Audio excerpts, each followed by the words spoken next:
Meetei Pangal sida akhoi especially Nupiga Nupaga Thak Manana Khandaba. Hadi nupi ni hai targa di look down toba. Even I myself think na reba. Akhoi le kaida. Akhoi ne college karak pamatamda, school karak pamatamda nupi ne tamakai kai angondu haiba. Kondu sale yo nupi like tamakai kando ino khambra. Hadma had discourage. Akhoi Dr. Sapna aduga assistant professor Moray College bo masigi thoram sigamari laina ba tentak po pham khara thambina ba kausanjari. Assalamualaikum everyone. This is the first time in my life I did Smaina association gi kai wangang position na life ta han mane Smaina apagi member oina ba invite to be pase harawa phawe ngonda.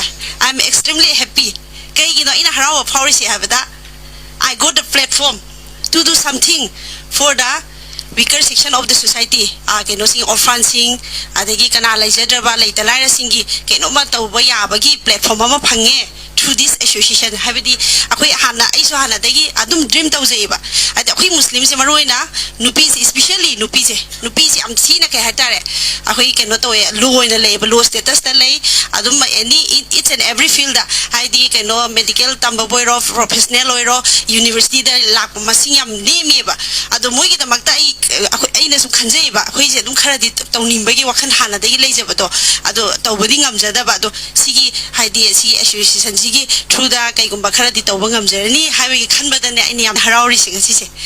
As my Tawe Duga, Maruina, Akwigi, Manipur Muslim, have the Meetei Pangal and Habireko, Meetei Pangal Sida, Akwigi, especially Nupiga Nupaga Thak Manana Khandaba. I did Nupi Hai Targa, they look down toba. Even I myself think that Quile Gaida, Aquina College Carapamatamda, school Carapamatamda, Nupine Tamaki, I'm going to have a Kundus Hale, Nupi like Tamaki Kando in Cambra. Hadma had discouraged the way, only when they are thinking only to brought up their boys. Adoka Hata and Pamsa sings the Mu and Gadabani, and Madi Yumling Hodoni, and Nupita Mayumpan Haloide, Madi Kemkana, Roikan, as minus Sigi, a quick stigma in a quick society, the Maggie mindset, Dum Pemke Hatare, society, Canada.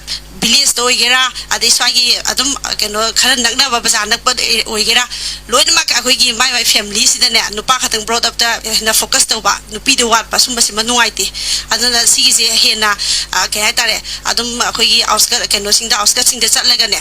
Mapam Muslim Tari Bazaga, Kuting Masida, Salaka awareness behind Eba, Hadin Pisu Pasana well educated when Gadabani have a say, Sigis Mata Handingi, Aduga Ato Pamana, Akogi later Lyra Leva, later Lyra Kogi like Yampabangase, Yam brain new by like Yampaba, Adua Paraga, as I Magi financially support later, the economically Magi background the Fataba, Adumba Singa Queen Kara, Kangalaga, couldn't win have Dadum annually, matriculate Kinikangde, the 12 Kinikangde Musi, Afavas Hatra Kanga. Laga mugi the Makta free education kuma pibiba adinga sai cannot angasai connect cannot the orphan gi habado adugi so adumba gida tum khudung saba pibiba khotpa adumba sudum pamena khale adu atopa kaisu hen ba leijade ai gi hababu adu akhoi cannot sing muslim gi maruina Meetei Pangal gi khara weak oina leibase flip to na ba gi the Makta for the welfare of the Muslim society, for the development of the Muslim society, we can sing Pesa Panga Quileva, Karopati Amleva,